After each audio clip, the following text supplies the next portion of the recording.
What's up, guys? I'm EJ. I'm joined by Shamari and Kendall. Thank you all for checking out this edition of our Falcon and Winter Soldier weekly episode recap, review, and discussion.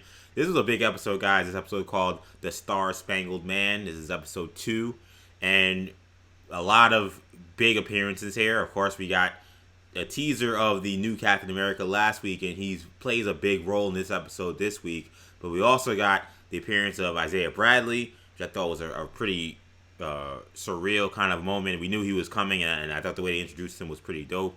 And at the very end, Helmut Zemo himself also made an appearance on this episode. So this was a big one, guys. So I'll go to Sham first. What were your initial thoughts on this episode? So I thought this was a great episode. It was a good kind of bridge episode. I think the fact that we're getting this much this early is a very good sign. We already got most of the trailer shots in these first 2 episodes. So, I mean, we're making a lot of progress.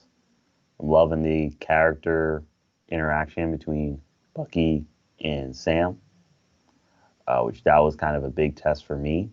We hadn't seen much of their interaction in the Captain America movies, but it's really shining through here. I really like what I'm seeing. So far I think it's great, honestly. I really do. Kendall, what were your initial thoughts on this second episode here? Yeah, I mean, I was a big fan of this episode as well. The best episode of Falcon and Winter Soldier so far. Not saying much because obviously it's only been one, but honestly, it was one of, if not the best, I think, episode of Marvel Disney Plus television. I thought you were going to say Marvel television, period. Netflix. Agents of S.H.I.E.L.D., the Netflix, has some stuff. Yeah, that's a little more stiff. That's a little more stiff competition than just comparing it to one episode last week. 100%. But yeah, I mean, Shamari mentioned the banter between Falcon and Winter Soldier. Very Civil War-esque. We got a little bit of that in Civil War. That's what it reminded me of. Obviously, I think the introduction of the John Walker character, we all wanted to see how that was going to go down, and didn't go exactly how I expected. There were some twists, some little things in there that we'll talk about that were slightly different than I expected. But I thought it was an excellent episode all around. So a lot to dissect with this one, 100%. Yeah, there's definitely a lot to dissect. And before we get to John Walker, because there's a lot to get to with him, I do want to first, and I know the episode did start with him, I do want to center the conversation beginning with how Bucky and how Sam kind of come to grips with what's going on with John. So, he's introduced as the new Captain America, and we saw their kind of visceral reactions last week, and here we saw them kind of, butt heads a little bit over the eventual result of what happened. You had Bucky basically, challenging Sam, saying, "What did you do? How did you do this? How did you not know that this was going to happen?" And yet Sam, clearly upset at how everything went down, but also feeling like he really can't be blamed for this or shouldn't be blamed for this because he made the right decision and he thought that this was what made sense. And we see there's a lot of pent up stuff with Bucky in regards to Sam making this decision, because as he says in this episode, Steve made the decision to make you the next Captain America, to give you the shield because he believed in you, and Steve's judgment is Teflon. And if Steve's judgment was off by you, because Bucky clearly thinks that Sam made a terrible decision, then that means maybe he was wrong about me and giving me a second chance and looking out for me. So there's a lot of deep layers there. I thought these conversations were intense, but I enjoyed them. I think that the way they kind of layered these conversations with the interactions with Isaiah Bradley, the interactions with police, it all kind of really, kind of put square in the circle of everything that's going on in terms of the nuances of the situation. I love their dialogue, not just the serious stuff, but then also kind of the humorous stuff. They kind of got right back to square one when it comes to like their relationship or lack thereof. They're not two people that really enjoy spending time together, but they kind of come together under this cause of knowing that there are super soldiers out there, and if that they are out there, then they need to take care of them. They're the only ones they feel they can do it. So I thought that there was a lot of really important stuff with the interaction between Sam and Bucky. Sham, what did you think of those chats? Yeah, I mean, like I said, I loved their interaction in this episode. I really did, and it was you didn't really get it in the first episode, but this episode you really get it, and you feel like it's kind of leading into the rest of the series because we know we're going to be working together the rest of the series. So I mean, it's going to be really interesting to see what they encounter, to see how they interact with Zemo. So I mean, it really is going to be crazy. So yeah, I mean, honestly, I loved it. I loved the inclusion of Isaiah Bradley too. Didn't really know what to expect there. I was not expecting to get to see. Shout out to Supergirl, Manhunter's father. Shout out to Supergirl, Martian Manhunter's dad. I was not expecting to see that. But yeah, I mean, he did a great job. It was very, it was a very intense scene. I mean, that was a very intense scene. I was not expecting that at all. And it's funny because I mean, obviously, like we knew that Elijah Richardson was cast as Eli Bradley in this, so we knew that they were going to get some Patriot, and if you knew that there was Patriot, then you knew that there could be some Isaiah Bradley backstory in there as well, and that had been talked about. And then it was announced that the guy that did play Martian Manhunter's father in Supergirl was going to play Isaiah Bradley, so we knew he was going to be in the show, and so that already is like a very touchy kind of subject, in the comics. So they were going to tackle it, but they went even further than I expected they would go. Throwing in the concept that typically I feel like in the comics is more of a thing where he was just forgotten, like he was the original Captain America, but he was overshadowed. History kind of forgot about him. They went a step further by saying they threw him in jail and experimented on him, and that was a very, very dark scene, obviously. And I even think like his usage was even very kind of dark. It was just like, oh, we can't stop Winter Soldier. Black guy, go in there and do it. Yeah, and I mean that was so deep because he sets the stage as if like you said, like Winter Soldier took out everybody, right? And so you would think like, oh, maybe we should stop sending people in. They were like, no, we're gonna send Isaiah Bradley. Yeah, he's expendable. Yeah, he's expendable. Yeah. And he did the job. They obviously changed a little bit of his backstory because they made him Korean War, whereas he's fighting in World War II, I believe, in the comics. So changed that up a little bit, but it ends up working. So I thought that was interesting. Yeah, I did too. I thought that it was really. I feel like a lot of this episode is kind of just, and really the first two episodes are kind of like this like very interesting commentary on just like how this world kind of views its superpowered people and its heroes, and how you could have so many different spectrums. So you have John Walker, who's manufactured.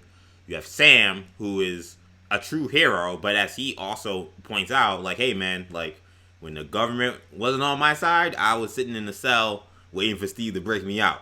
And then I was in the wind for 2 years until the whole thing went down with Infinity War. You have Winter Soldier, who was in the wind and was about to be charged with murder, but then because Steve was in good graces, and maybe because he was a white man, maybe he's now in a position where he's not necessarily in a bad position. So it's just like the spec, and then of course Isaiah Bradley, who's a hero. I mean, again, he laid out how his life went out and how tragic it is. You see his living situation in Baltimore. I like that they threw Baltimore City in there. Like, it's just like a great spectrum. It was just like how like nuanced a lot of this is, and how race and circumstance and government like priorities, how it all will shape how these heroes are kind of viewed by the public. Yeah, even Sam, when you think about like some of the scenes, like obviously the scene where the cops intervene, where cops show up, and they don't recognize him initially, and then we find out it's Falcon. My bad, we had the scene last week. That scene last week, yeah, with the loan in the bank. So Yeah. They definitely are definitely playing that theme up in this show as well. Um, it'll be interesting to see, since we're already on the Isaiah Bradley thing, it'll be interesting to see what is going to be the Eli Bradley kind of introduction into the Mm-hmm. story. If he is in the storyline, or that was more of a cameo for now. I imagine they're going to go back, the way they kind of, even when they left, like, they show Falcon looking back at the house, like, I feel like that's not the last that we will have seen of those two. There's no way. Yeah, there's no way. Yeah. And also, that's just such a sad way to end. Yeah, it's so ridiculous. end that Yeah, story. no, they would never do that. Yeah, so Yeah. we're absolutely going to see Yeah. Eli Bradley. We're gonna at the very least get a hint To him of having some sort of ability. him having some sort of ability and him being included in the story going forward. Right. Guaranteed. You don't introduce his character like that, I don't think, unless you're. And I mean, as we've pointed out, like, there's Young Avengers pretty much in every storyline at this point going forward. And I think this is more tame than the predictions last time. We're absolutely seeing Mr. Fantastic, or we're absolutely seeing Doctor who's the Strange. Mephisto, No, I saw him somewhere. Yeah, exactly. But yeah, I mean, I feel like we're getting something with him. We're absolutely getting something. Yeah, and then kind of staying with this conversation with Bucky and Sam, they kind of take their initial argument, to Munich to try to run down the Flag Smashers. Once kind of Bucky gets wind of the super soldiers that are running around overseas, and they're joined by the new Captain America and his teammate, Lamar Hoskins, Battlestar, and let's talk about John Walker. So we see what I liked about this episode. I think in terms of his portrayal of Walker is, I think it would have been very easy for this show to just immediately just make it like John Walker, just this like unlikable guy, just like this hateable, terrible dude from like the get go. And I felt like this episode kind of like slowly kind of built its way up to that. Like, I think his first introduction is pretty humanizing. He's nervous. He doesn't know what to expect. He's not quite sure of himself and being in this role. He seems very humble. He seems like just a normal, guy. When you see him do the interview with the Good Morning America folks, you kind of learn about him, at least what they're telling us about him. And, he seems like just a good guy who's been in the military for a long time, very decorated. And he's saying and doing all the right things. It really isn't really until he kind of joins the fight, kind of uninvited in Munich, fighting the Flag Smashers, where we kind of start to then see a little bit of Walker's personality. And to his, I guess, defense, I mean, Sam and Bucky are not welcoming to him at all. I mean, he did come in, and they were in a bad position, but he came into the fight and helped them. And he did help them break Bucky out of jail when he was arrested by the Baltimore police. But like, some of the smugness, some of the attitude, you see it kind of coming through in some of these instances. I will say, I think that by showing some of those early scenes with him, I think it adds a little bit of a layer to that. Some of this bravado and some of this kind of outward, presentation is in some ways a front. I mean, he is very unsure in this role, and in that fight scene, I mean, he didn't handle himself that well. I mean, yeah, he stopped everybody from dying, but I mean, he gets his head handed to him pretty bad too, just like the rest of them. So I'll go with Kendall first. I mean, you said you saw a lot of interesting things about this John Walker character. What were some of the things you pointed out? Yeah, I mean, so coming in, you see the trailers, and obviously there were reports early on that the U.S. agent was supposed to be in the show. You kind of expected, I personally expected, they're just going to do like the super soldier thing is, brought back up, and he's the first line, right? First in line, a super soldier project. Doesn't seem like he's a super soldier at this stage. It doesn't seem like it. So he's very nifty with the shield. That was impressive. But beyond, that, he was fighting a group of super soldiers and got his head handed to him, like you mentioned. So clearly doesn't seem like he's on their level. So not a super soldier at this stage. which was a little bit of a surprise. So he's not like a government, not a government sponsored super soldier puppet, kind of thing. Though Bucky was getting beat down by them also. Bucky was too. It's a good point. I felt like seem... I felt like it was kind of left to be determined. Like, right. I mean, when you saw the highlights of him throwing the shield, I mean, he was really slinging that thing. Yeah, man. Not like a human. He looked like but, Josh Allen throwing that shit. Yeah, or Zach Wilson at Pro Day. I mean, like in some ways, like, could a human do that? I mean, maybe, but I don't know. There might have been a couple of instances we showed some strength, but again, I agree. It didn't. If there was, like, any... they clearly show Bucky when he's running down that truck. That, like, oh yeah, this guy is not normal, Yeah. Or even when he survives that jump. But, like, when he's running down that truck like Captain America, he reminds you, like, oh yeah, he's a super soldier. Yeah. I don't know. They didn't have those moments necessarily, but like you said, it is kind of still left to be determined if there has been some sort of thing with him and Hoskins. Mm-hmm. The Battlestar, the other one, if he is a super soldier, it doesn't look like he didn't appear to be one. Certainly doesn't. Yeah, he didn't appear to be one. Oh, yeah. But to me, like, that was a little bit of surprise, and then, like you mentioned, the humanizing that they gave his character was also something that I wasn't expecting. I expected just a full on, peacemaker, full on nuke, from Jessica Jones from the get go. But we're getting somebody who's a little bit more, really trying to do the Captain America thing. But like you said, Bucky and Sam aren't on side. Yeah, and I mean, I like that because not all people are all good or all bad. Right. So you can that he's trying to be Cap. He knows he's not Cap, and you see he's not Cap. Right? He's just not Cap. Right, really, in any way. Yeah, it's a really great cast. It's really great casting too, because like he doesn't look like Cap, he doesn't act like Cap. And Wyatt Russell said that he auditioned to be Captain America for First Avenger. And so it's funny how he ends up missing out on being anti-Captain America. Yeah, and it's funny. I was shout out to the new rock stars because they made a good point because Wyatt Russell is Kurt Russell's son. And it's very similar to Kurt Russell's job, the job that he didn't eat with Ego, where, he kind of starts out kind of likable, and then, you start to really see the cracks in that character. So it's funny that Feige worked out similarly. Yeah. I mean, you see, first of all, you see him, you already don't like him. There were endless memes of him last week of how people hated him and how he looked. He's the dude from Up. Yeah, Up.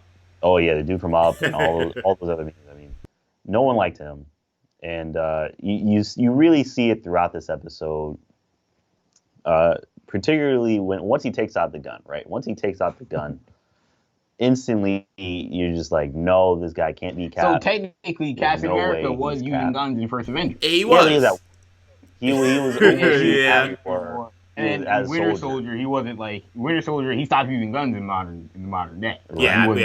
We've never seen him pull out a pistol in any combat since he's been out of the ice. Yeah, and Cap isn't pulling out pistols on civilians or domestic terrorists, I guess, while they're driving a truck. He's just not doing that. He's not pulling out a pistol, right? He doesn't kill like that. So instantly you're like, I don't like this guy. He's not Cap.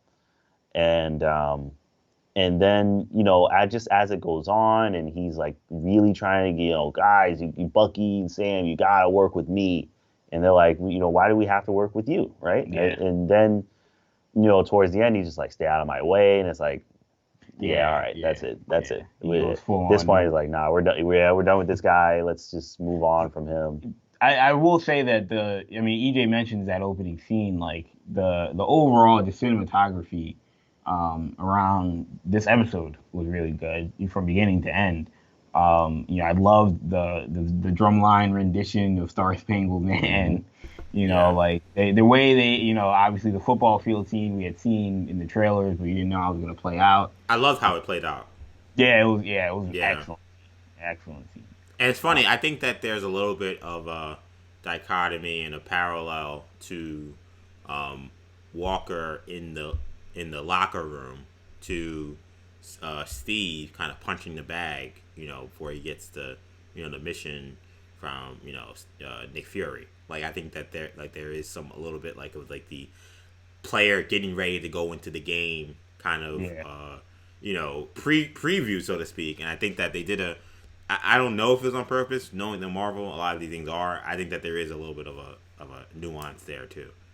And I think the nuance that, in that scene, Steve is, hammering a bag. He's thinking about a lot of demons, just like John is. But, he's at the fight. John is kind of frozen in the moment of what's about to come.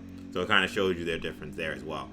On John Walker, we were all impressed by Wyatt Russell's performance, I think, in this episode. But, is there another shoe to drop? Like, he's clearly not all. Something seemed off about him. I'm not going to lead to John Walker definitely a Skrull. I don't think he is. But what is the deal? Like, do we think that he's just an edgy Captain America that is going to go over the edge at some point, and go all U.S. agent? Do we think that, there's an even darker story with him where maybe he is evil, maybe he's, I had the theory. Well, I'll let you go. I think he's a military man. We know Ross is going to be in this joint, right? Isn't Ross going to be in this joint? We don't know for a fact. Oh, we don't know for a fact? We suspect, they mentioned him in the credits. Okay. Like, they say something about, some sort of agreement, they say Thunderbolt Ross. Like, okay. He's in the background. Okay, well, I don't know. I feel like he's a military guy, right? And the military is going to ask him to do something or the U.S. government is going to ask him to do something to power up. Well, no, just something that's clearly either morally gray or just straight up morally wrong. Interesting. And he's going to do it without question. They said how many missions he had gone on. Right. Like he's not Steve Rogers, where Steve Rogers had a moral hard line. Yeah. I mean, we saw Steve Rogers, tell the U.S. government or SHIELD, no, I'm not doing that. Of course, it was Hydra. Soldier. Right. We saw it in Civil War. Yeah. Like we know, in USA doesn't have that. I think we're gonna clearly see that in this show. They're gonna ask him to kill someone or a bunch of people, and he's gonna be the enemy at that point. Yeah. I think there's a chance that this kind of dialogue that's happening with Carly and the Flag Smashers maybe somehow relates back to him. That's what I'm wondering. Was he the guy that texted her? Possibly. Saying, you stole my stuff, I'm gonna kill you or whatever. I don't know. Yeah. I feel like that'd be a little bit mustache twirl. A little bit, but he's on the list. It's like really he's the guy that. If there's a list of candidates, he's on the list. It's like I don't know. I don't need him to be quite that deranged. Right. I kind of like. I mean, it would be interesting though, because from a practical standpoint, it seems shocking that the U.S. would put out a Captain America that doesn't have super soldiers or that doesn't have powers. Like that seems, that just seems unlike them. You know what I'm saying? If that is the case, so if there's a chance that like these people, because their whole thing is about we're all one government, we're all all together. Like perhaps these people are like, well, we're just gonna steal the super soldier serum and give it to all the people because we should be all one. It shouldn't just be going to one man or to one government or anything like that. So could he be sent out there to say, yo, go get our stuff back, and so we can continue these experiments with you? I don't know. I don't think that's outside of the realm of possibility. There's also a possibility that whoever sent that text, maybe if it wasn't him, it could be someone linked to the government who he's working for. Could it be Ross? Ross is a candidate. Right. Could it be Ross? Something like that. Exactly. That I can a little bit mustache twirly even for Ross. Ross was never that aggressive. I mean, texting saying "I'm gonna kill you." He didn't say that to Banner. Let alone some 15-year-old girl, 20-year-old girl, whatever. Mm-hmm. So to me, I want to know like what is, because clearly thematically that would fit in line with what the show is doing in terms of the government being kind of shady. Like obviously, the stuff they mentioned with Isaiah Bradley and. Them even bringing out Captain America after Sam relinquishes the shield to a museum, and then all of a sudden it's in the hands of John Walker. Like that would also fit in the thing that in that theme that they're trying to get their super soldier serum back. So I mean, it's interesting how that's all playing out. But that to me is definitely who that person is that's texting her. When I first watched it, I thought it was Zemo. I was like, oh yeah, instantly. Yeah, I was like, oh, Zemo's he's clearly pissed off. But then they show Zemo, he's chilling in his cell. Yeah. Yeah, I think that they wanted you to think it was Zemo. But I'll be honest, I didn't think it was him because as you guys, we kind of talked about a little bit last week, like some of the promotional material and things we've seen, it just didn't seem to add up. Like it seemed like he was in the opposition against them, even if we know he's not necessarily maybe on, the side of Sam and Bucky. So I didn't necessarily think it was him, but I thought they were setting it up for people to believe it was him. But I'm not, but I mean, you never really know with him. I mean, like he could be in a cell, but I mean, who's to say somehow he didn't have communications in some way? We know he's a master strategist, a master manipulator. So for him to be pulling the strings behind a jail cell, definitely would not put it past him in that regard. Batroc, maybe. I mean, I just feel like we kind of dealt with Batroc. I would be surprised. You don't think we're gonna see him again? Wasn't there a shot of him?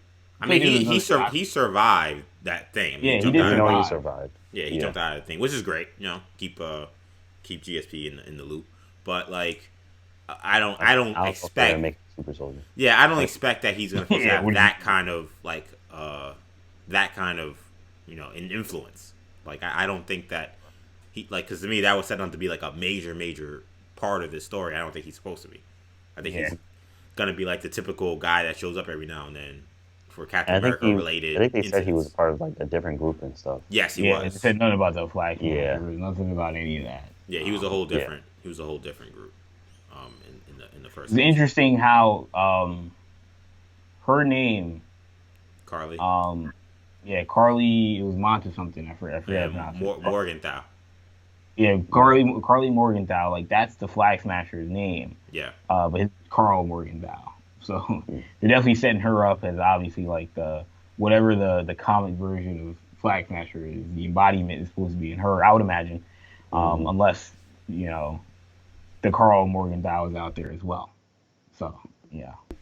Yeah, and you never know with Marvel. I mean, I would think that they're gonna make her the leader and the Flag Smasher, but who say there won't be another person who comes up who's her father. It's obvious why they casted Erin Kellyman, considering she's playing the exact same role she did in Solo as like the lead. Like, well, wait, you're the leader of the group, the little lead girl, pirate. Lead pirate. Like it's the same gimmick.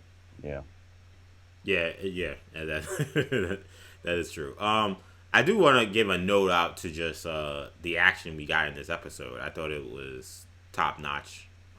Once again, we've seen that scene in the trailers, a bunch of them on the tractor trailers, but to see it kind of play out, and I'll be honest, I was surprised when Walker and Homeboy showed up. Like I didn't expect that because we didn't see that in any of the trailers. That was an instance where they did a really good job of not giving away everything and showing us just enough. So I thought it was neat that kind of became part of the battle. What do you guys think of the big fight scene this week? I love the fights. I've been loving the action for this whole series. Again, I love the fact that the CGI is top notch. Which is Marvel. Marvel, they know how. Marvel Studios at this point, they know how to do action really well. I think the Russos really helped them really step their game up with action scenes.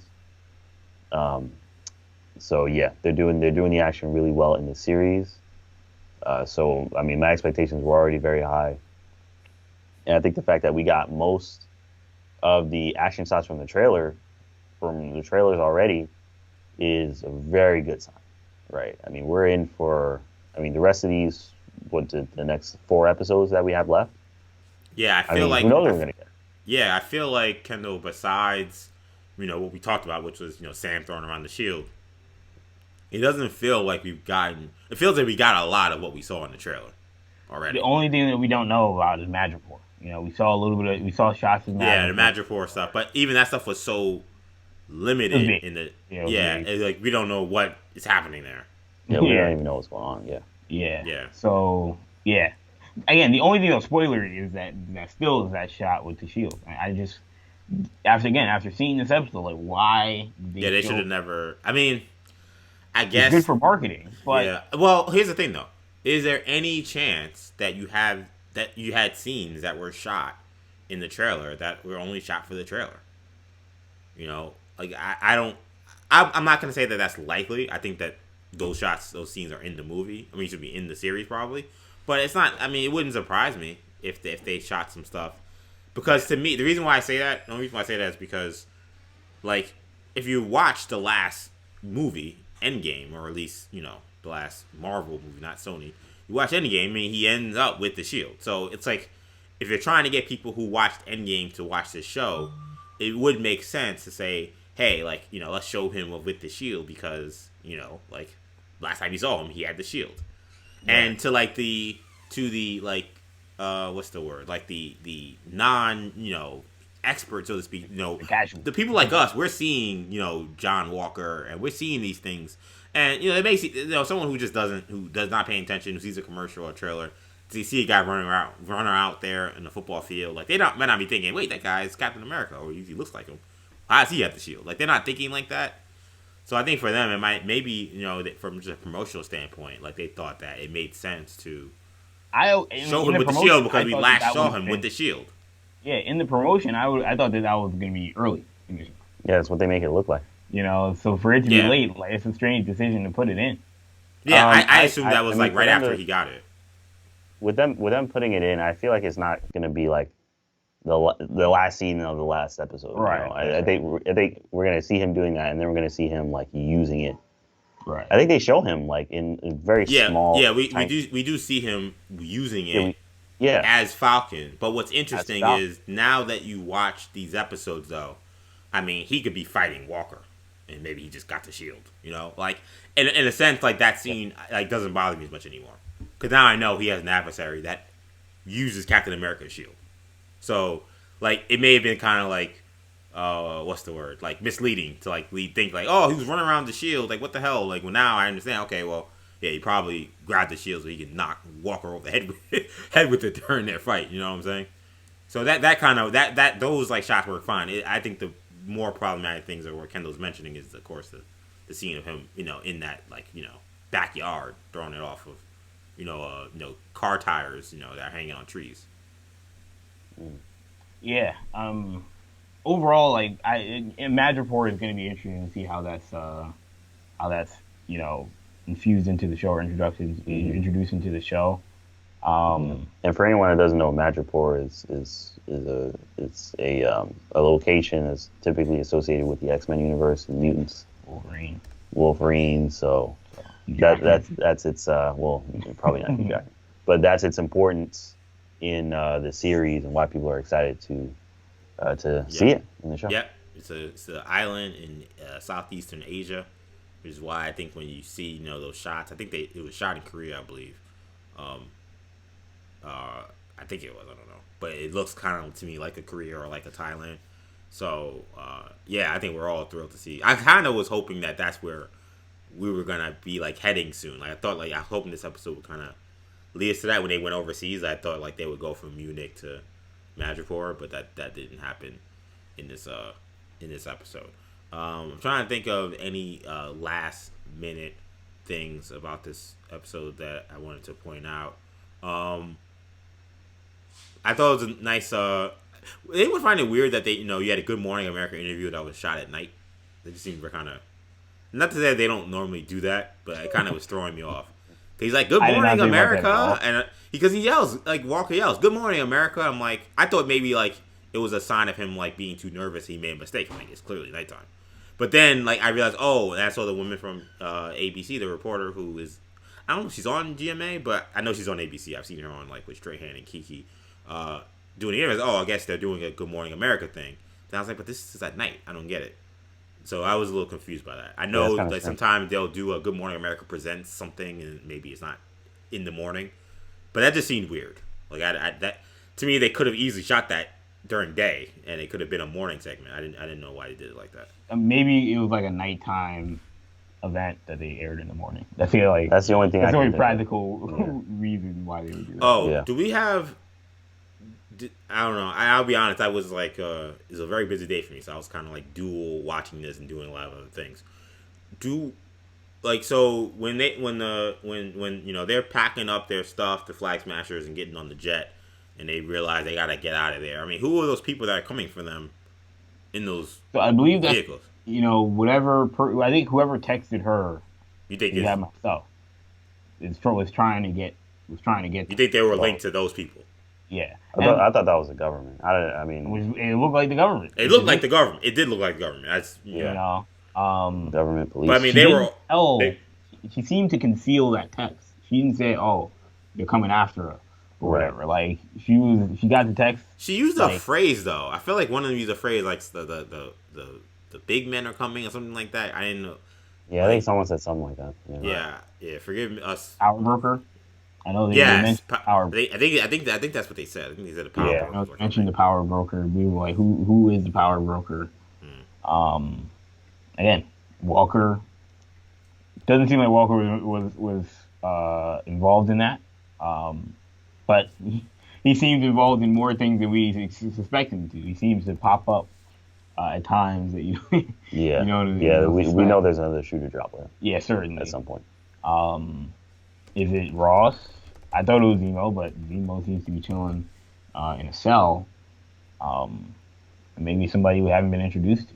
I mean, to me, this show seems like it is leading you down a path. There is another person, not Mephisto, but there is another person. But I think it's somebody that we know. I would assume it's somebody that we know. Because I don't think you can introduce, unless it's like a very recognizable comic book character, which we're not going to go down that rabbit hole. Yeah, of course. But assuming let's please not do that. Let's please not do that again. Yeah, exactly. So assuming somebody that we know, like aerospace engineer. No. Exactly. There's a very short list of people that could be in that potential role. Yeah, the one person that we haven't seen that we know is supposed to be in the show, they mentioned in this episode, Sharon Carter. Yes. Now I'm not saying she's hunting down the Flag Smashers, yeah. But what is going to be her involvement in the show? I mean, they did a whole Marvel Legends for Sharon Carter.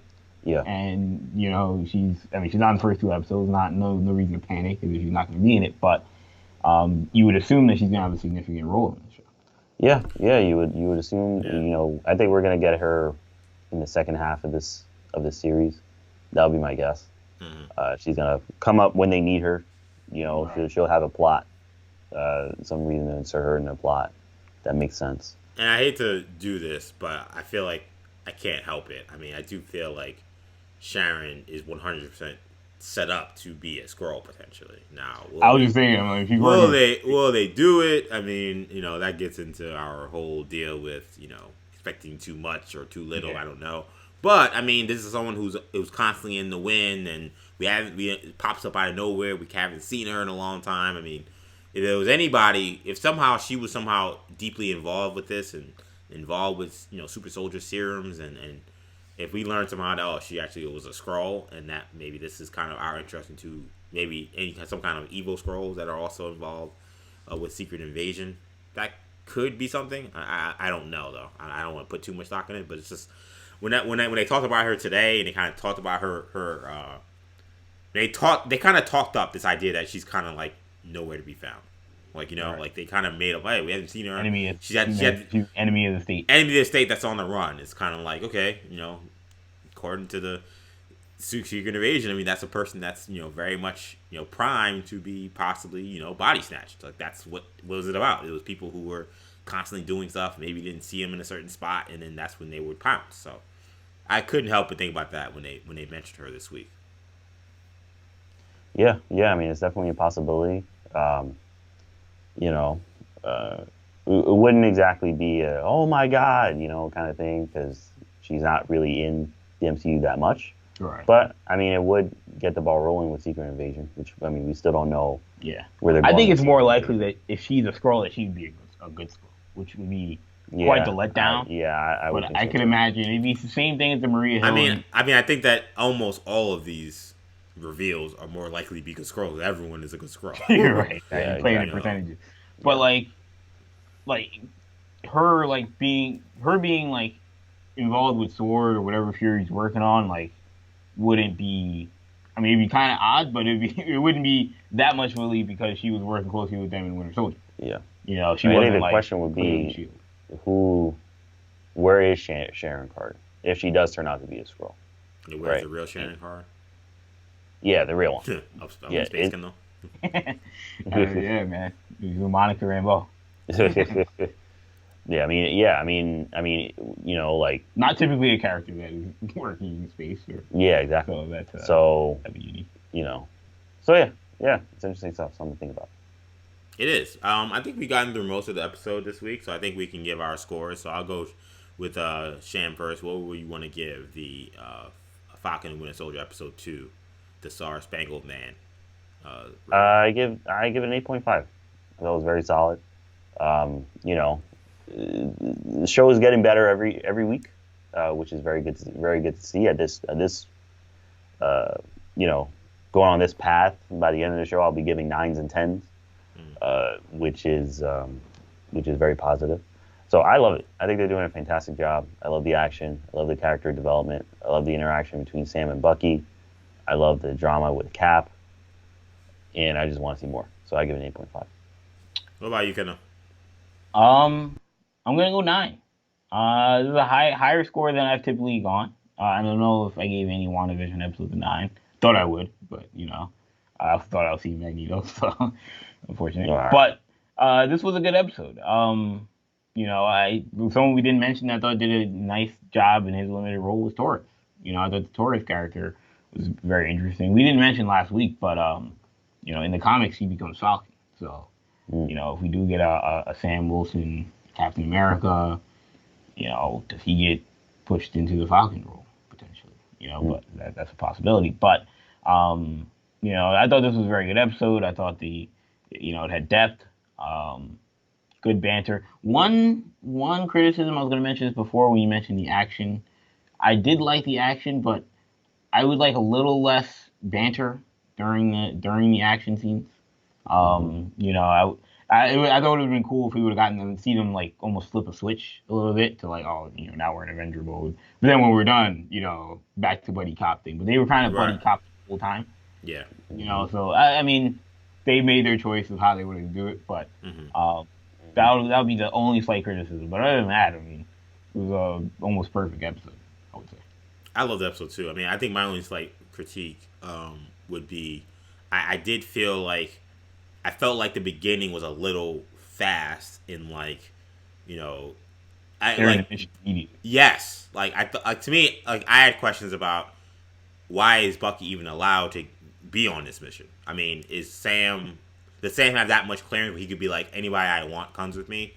The government, yeah, I thought his role, the point of his pardon was like he can't do anything. That's what I assumed. That seemed like a little bit of a weird thing. Like I didn't know, like could it be explained away? 100%. You could say, oh, Sam just told him, hey, he's with me. It's good, or you know, whatever. But like given like the work they did to kind of lay out where Bucky's position is, I thought he jumped in the fight really fast and we didn't get much explanation or really even much like reflection on his part. Like I know he takes super soldier serums very seriously. We know how he felt about what he thought that Zemo was going to bring back all those other, you know, Hydra super soldier serum. And he was like, yo, y'all got to stop these people. They're going to kill everybody. So we know he has a precedence for being very serious about super soldier serums and how that can be very dangerous and those people have to be stopped. So it's not like it was out of character for him to maybe jump into the fight. But like, and I know he had to kind of line with the therapist where she was like, oh, I just want peace. And she's like, BS. Like, you want to be in the fight. That's what a soldier wants to be in.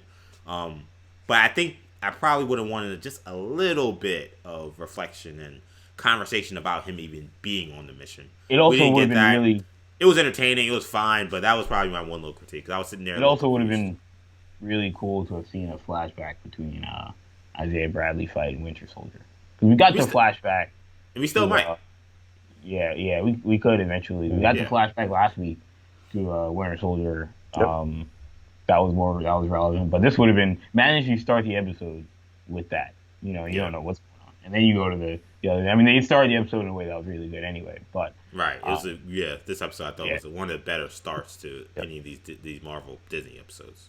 yeah, one. So, but that, and like you said, we still may see that. It feels like the window for that is closing because they kind of already gave the exposition of what happened. But maybe even if it's not in the show, maybe in a future Young Avengers project, maybe Eli Bradley's kind of narrating what happened. Yeah. So I wouldn't completely close the door on it, but that would have been something that would have been cool in this episode. I do agree with that. But with that being said, I'm a mirror Shamari score and going 8.5. I thought this was a really great episode. This makes me really excited for the rest of the season. I was actually like, when this episode ended, I was like, man, we only got 4 more of these. Like I kind of wish it was like WandaVision. We had like 9. So I'm like, yo, I could follow this story for a little bit of a while. And I do feel like, and honestly, I feel like in many ways, we're gonna kind of learn the answers to a lot of these questions much quicker than we did with WandaVision. Who's behind, the Flag Smashers, and who are the people that are, that are after them? I think those answers we're gonna learn maybe at episode 4, or maybe even next episode. Who knows? So I kind of was hoping that, like, I kind of sat to watch the episode and like, man, it's kind of going at a pretty. I mentioned how I thought the last scene was the way they entered the fight today was a little fast, but overall I think the pacing has still been pretty slow. Like, I'm kind of worried that we're gonna not really ratchet up so fast and there's only 4 left. But I just really enjoyed this episode, man. The action was great. The banter between Sam and Bucky it had everything. You had emotion, you had humor, you had tragedy. It was all mixed into one. And you also had well told. One of the best. Obviously Falcon's great with the one-liners, but the Black Falcon joke. Oh yeah. That was cool. That was cool. Yeah. I love that. Or even I thought The white Panther. yeah, him calling Bucky White Panther, and he's like, actually it's White Wolf, and I was like, I like that.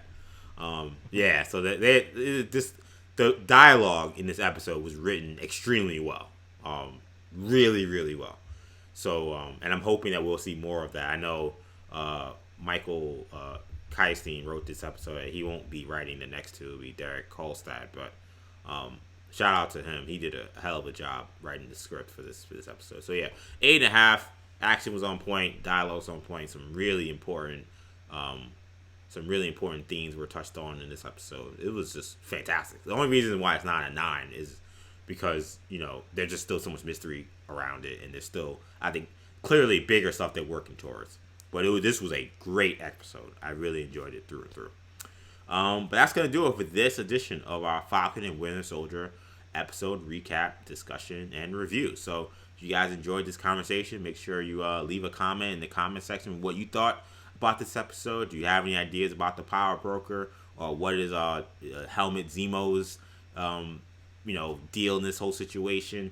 Make sure you leave a comment. Let us know what you guys think. If you like the video, make sure you like our video below. And of course, make sure you subscribe to the channel, New Generation Media, so you can get these videos every week when they come out. Thank you guys so much for checking this out. For Shamari, for Kendall, I'm EJ. Take it easy, guys. Peace.